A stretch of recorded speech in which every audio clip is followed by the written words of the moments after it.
প্রিয় দর্শক, দেখুন তো বাগানের গেটআপটা কেমন লাগছে। অবশ্যই আপনারা মতামত দিবেন সব কিছু মিলায়ে।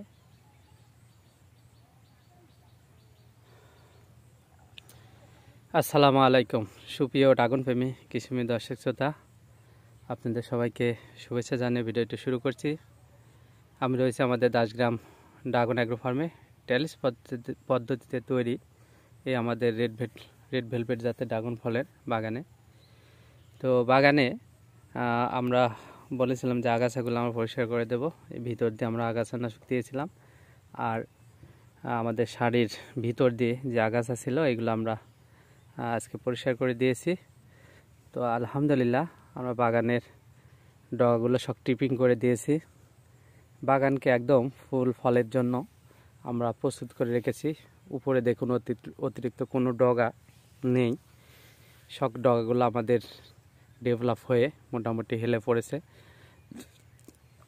হয়তো দুই একটা হঠাৎ রয়েছে, তাছাড়া সমস্ত ডগা হেলে পড়েছে। এবং এর ভিতরে যে অতিরিক্ত ডগা ছিল পুরাতন, সেগুলো আমরা প্রুনিং করে দিছি, এই সাইডে করে দিছি। অর্ধেকের বেশি প্রুনিং করা হয়ে গেছে বা অর্ধেক হয়ে গেছে, আর অর্ধেক আগামীকালকে আমরা আবার শুরু করব প্রুনিংটা করে দেব। যদি এটা মার্চ মাসে করে দিলে সবচেয়ে ভালো ছিল। এখন ফুলের কুড়ি আসা শুরু হবে এপ্রিলের, আজ 11 তারিখ। তো এই সময়টা আসলে প্রুনিং না করাটাই উচিত, কিন্তু আমার ডগার পরিমাণ এত বেশি, আমরা ডিসেম্বর যে প্রুনিংটা করেছিলাম ওই প্রুনিংটা আমাদের আর একটু হার্ড প্রুনিং করলে ভালো হতো, কিন্তু আমরা ওই সময় হার্ড প্রুনিংটা করতে পেরেছিলাম না।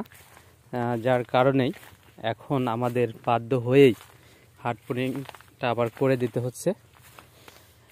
তো যার কারণে এখন ফুলের কুড়ি আসার ক্ষেত্রে কিছু হয়তো সমস্যা হতে পারে, কিন্তু তারপরে সার্বিক বিবেচনায় আমাদের হার্ড প্রুনিংটা করে দিতেই হচ্ছে। কারণ না দিলে ডগার পরিমাণ ভিতরে এত বেশি যে আমাদের যে স্প্রেগুলো দেয় এগুলো ভিতরে কোনো ডগাতে কোনোভাবেই পোষাচ্ছে না। যেহেতু আগামী রেইন সিজন আসতেছে, তো রেইনি সিজনে দেখা যাবে যে বেশ কিছু নতুন নতুন রোগের আক্রমণ হতে পারে। তো যদি ডগা বেশি থাকে সেক্ষেত্রে ভিতরে ছত্রাকনাশকগুলো না গেলে আসলে এই রোগগুলো অ্যাটাক করার সম্ভাবনা বেশি থাকে, বা অ্যাটাক করলে দ্রুত ছড়িয়ে পড়ার আশঙ্কা থাকে। এছাড়াও বাগান থেকে ভালো ফুল ফল পেতে চাইলে গাছের ডগা কাঙ্ক্ষিত মাত্রায় রাখতে হয়। অতিরিক্ত রেখে সেটা বরঞ্চ আরও হিতে বিপরীত হয়। তো সব কিছু বিবেচনায় আমরা ডগাগুলো আবার প্রুনিং শুরু করেছি। ইনশাল্লাহ শেষ হয়ে যাবে আগামীকাল পরশুর মধ্যেই। তো এখন মোটামুটি দেখুন বাগানের প্রত্যেকটা বাগানে মোটামুটি আগাছা পরিষ্কার কাজ প্রায় শেষ এবং ট্রিপিংয়ের কাজ শেষ। দেখুন বাগান দেখতেই বা গেটআপটাই কিন্তু সুন্দর লাগছে। আসলে এর জন্য পরিশ্রম বেশি করতে হয়, লেবার বেশি লাগে, পরিশ্রম বেশি লাগে। বাগানকে সুন্দর করে রাখতে হলে আসলে বাগানে খরচটা বেশি হয়, বিশেষ করে লেবার কস্টটা অনেক বেড়ে যায়।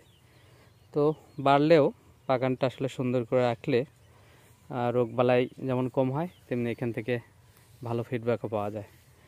তো দর্শক, ভিডিওটি এখানেই শেষ করলাম। আপনাদের সবার সুস্বাস্থ্য কামনা করে আল্লাহ হাফেজ।